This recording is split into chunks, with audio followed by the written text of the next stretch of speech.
একটা লিফটের বিল সে 25 লক্ষ টাকা থেকে 50 লক্ষ টাকা করলো, অর্থাৎ একটা লিফট সরবরাহের ক্ষেত্রে সে 25 লাখ টাকা দুর্নীতি করেছে। এবং এই সে বলছে যে বাকি 25 লাখ টাকা আমাকে দেবা, তুমি 25 লাখ টাকা দেবা। হোয়াট হি হ্যাজ ডান, একদম মানে দুর্নীতির যে প্রতিষ্ঠিকরণ সেটা সে করেছে। আজকে যদি বাংলাদেশে কোনো গণমাধ্যম এরকম শক্তিশালী হতো, তাহলে আমাদের এই দুর্নীতির রিপোর্ট গুলা পৃথিবীর অন্য প্রান্ত থেকে শুনতে হতো না। তারা করতে পারে, তাহলে দেখতে পারে যে উনি ডিজি বিডিআর হওয়ার আগে ওনার সম্পত্তি কি ছিল, আর ডিজি বিডিআর হওয়ার পর ওনার সম্পত্তি কি, যে এক সময় বঙ্গ এই ইন্ডিয়ার সাথে একীভূত হতে বাধ্য হবে অথবা একীভূত করা হবে।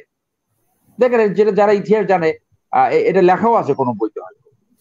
তো সেই জন্য আজকে ফরহাদ ভাই যেভাবেই এটা ডিফেন্স করার চেষ্টা করুক না করুক, বাংলাদেশ কমপ্লিটলি ইন্ডিয়ান নিয়ন্ত্রণে নিয়ে গেছে এবং এই ক্রেডিটটা আওয়ামী লীগ পাবে।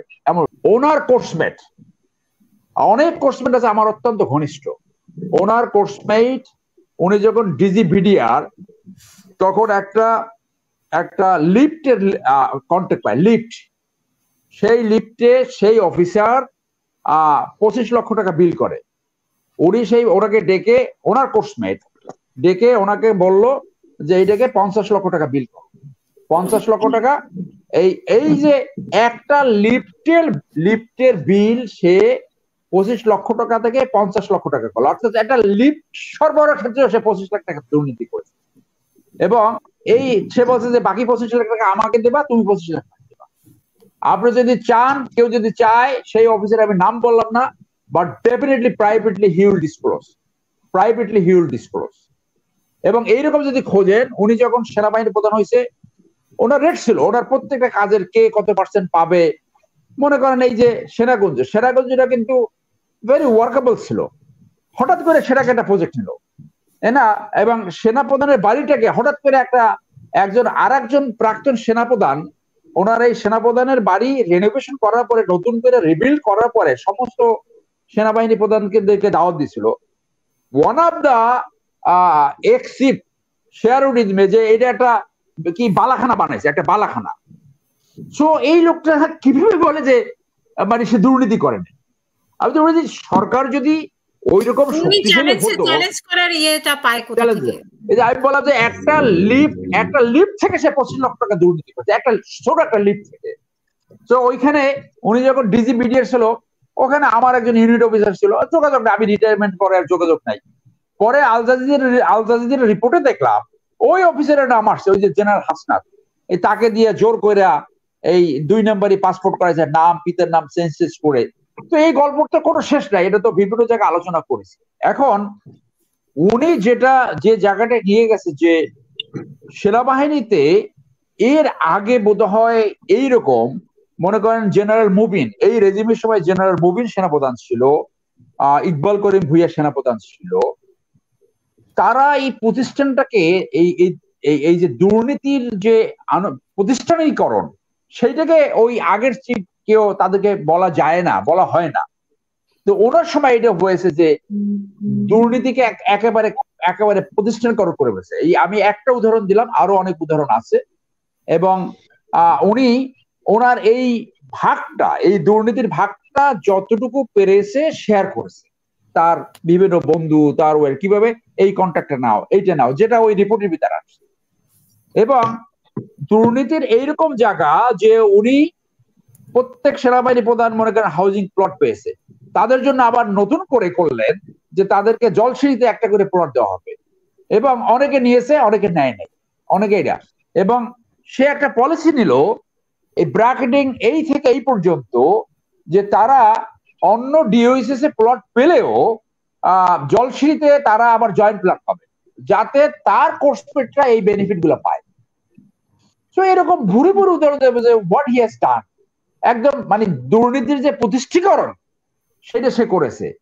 আজকে যদি বাংলাদেশে কোনো গণমাধ্যম এরকম শক্তিশালী হতো, তাহলে আমাদের এই দুর্নীতির রিপোর্ট গুলা পৃথিবীর অন্য প্রান্ত থেকে শুনতে হতো না। তারা করতে পারে, তাহলে দেখতে পারে যে উনি ডিজি বিডিআর হওয়ার আগে ওনার সম্পত্তি কি ছিল, আর ডিজি বিডিআর হওয়ার পর ওনার সম্পত্তি কি, এবং আর সেনাবাহিনী প্রধান হওয়ার পরে ওনার সম্পত্তি অর্থাৎ ডিজিবিডিআর এর লাইন থেকে তার সম্পত্তি, তার আগেও তার দুর্নীতি করার অনেক সুযোগ আসছে, কারণ সিনিয়র জেনারেল হলে কিন্তু সুযোগ আসে, অনেকে করে অনেকে করে না।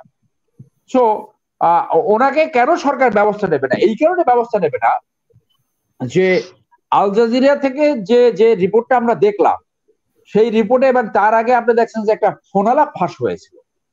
সেই ফোনালাপে বলেছে যে ক্রসফায়ার গুম খুমের আদেশটা কারা দেয়। তো সেইটা তো সরকার সেই সময় প্রতিবাদ জানায় নাই এবং কোনো ব্যবস্থাও নেয় নাই। তার মানে কি সবই একটা একটা আনহোলি অ্যালায়েন্স, এবং তার বিরুদ্ধে ব্যবস্থা নেবে না। যেটা এই যে ফরেন মিনিস্টার, উনি জলবায়ুর উপরে লেখাপড়া করে উনি ফরেন মিনিস্টার হয়ে গেল, বাংলাদেশে সবই সম্ভব। সেই জন্য আমি যেভাবে দেখি যে রয়ের প্ল্যান আজিজ সাহেবের 1982 সাল থেকে 2013-14-তে ডিজিবিডিআর হয়ে সেইটাকে তারা ফ্রুট পেয়েছে এবং সেনাপ্রধান হওয়ার পরে ফ্রুট পেয়েছে। তাহলে আজকে বাংলাদেশকে যেখানে নিয়ে গেছে গণতন্ত্রহীনতা, সুশাসনহীনতা, ন্যায় বিচার নাই, ন্যায্যতা নাই, প্রতিষ্ঠানগুলো ভেঙে গেছে অথবা দুর্বল হয়ে গেছে, সেই জন্য দুইটি জায়গা আঘাত করা দরকার ছিল। একটা ছিল সশস্ত্র বাহিনী, আর একটা ছিল জুডিশিয়ারি। সশস্ত্র বাহিনীর প্রফেশনাল এই ধরনের লোককে বসিয়ে প্রফেশনালকে একদম উইক জায়গায় নিয়ে গেছে, এবং বিচার ব্যবস্থাকেও অনেকখানি দলীয়করণ করে সেটাকে অনেক উইক জায়গায় নিয়ে গেছে। তাহলে একটা দেশে যদি সশস্ত্র বাহিনী স্ট্রং না থাকে, আজকে যদি বিচার ব্যবস্থা দুর্বল হয়ে যায়, শিক্ষা ব্যবস্থা যদি ভেঙে পড়ে, অর্থনীতি ভেঙে পড়ে, তো দেশে কিছু থাকে না। তো ক্ষমতায় থাকার জন্য তো আপনি ওই ইন্ডিয়ার উপরে ডিপেন্ড হবেন। তো সেই জন্য আজকে এই Awami League has become a মানে রয়ের 1 নম্বর পার্টি, বিএনপির কিছু নেতৃত্ব হয়ে গেছে রয়ের 2 নম্বর পার্টি, এবং জাতীয় পার্টি 3 নম্বর। তার মানে হলো রয়ের এ টিম, বি টিম এবং সি টিম, এবং এইটাই চেয়েছিল ইন্ডিয়া।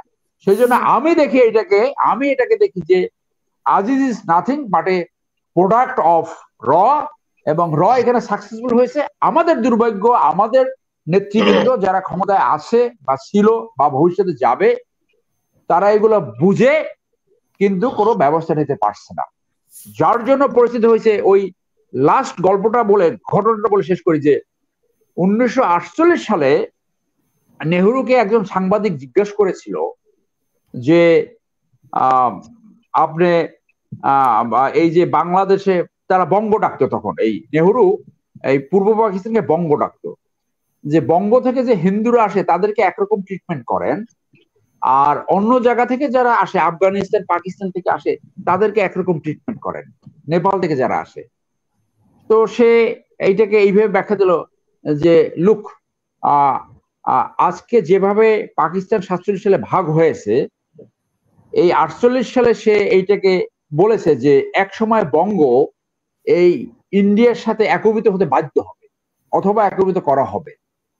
দেখেন, যেটা যারা ইতিহাস জানে, এটা লেখাও আছে কোনো বইতে হয়তো।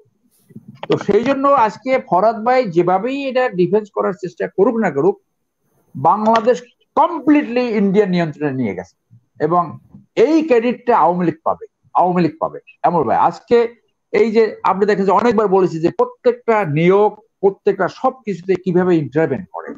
তো সেই জন্য যে দলের নিয়ন্ত্রণে নেতৃত্বে দেশ স্বাধীন হলো, সেই দলের হাতে সার্বভৌমত্ব এইভাবে বিপদের সম্মুখীন, বাংলাদেশের প্রতিষ্ঠানগুলোকে তারা ধ্বংস করে দিচ্ছে, বাংলাদেশের পোর্ট রাস্তা সব ব্যবহার করে দিচ্ছে। সেই জায়গাটা আজকে আমরা যারা মুসলমান ধর্মের উপর ভিত্তি করে 2 দেশ পরে 3 দেশ হয়েছে, এটা সত্যিকারে আমরা একটা বিপজ্জনক সংখ্যা আছি। জেনারেল আজিজের লাস্ট একটা পয়েন্ট বলি যে যারা এরকম দুর্নীতি করে তারা কিন্তু অনেকগুলো ক্যাশিয়ার পালে, তার কোর্সমেট আছে, একজন আছে সম্ভবত, তার নাম মেজে মতি, এই তাকে দিয়ে সে এই সব 2 নম্বর গেছে, এবং তার টাকার একটা বড় অংশ বিভিন্ন জায়গা আছে। দুবাইতে তার কত সম্পত্তি আছে, বাংলাদেশে কত সম্পত্তি আছে। আই হোপ কোন একটা প্রফেশনাল সাংবাদিক এটা একটা ইনভেস্টিগেশন রিপোর্ট করে এইটা বের করবে। তো জেনারেল আজিজ আজকে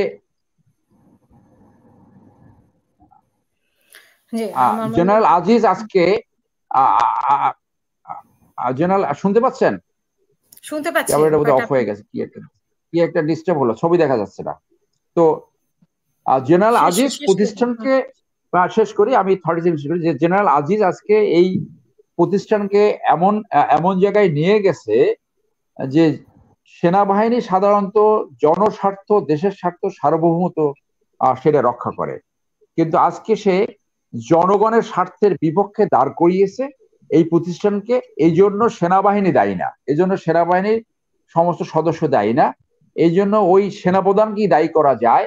এবং জেনারেল আজিজকে আমি আগে একটা টকশোতে বলছিলাম 5টা অপরাধে তাকে বিচার করা যায়, এবং তাকে যদি বিচার ভবিষ্যতে কখনো করার সুযোগ আসে তাহলে তাকে এই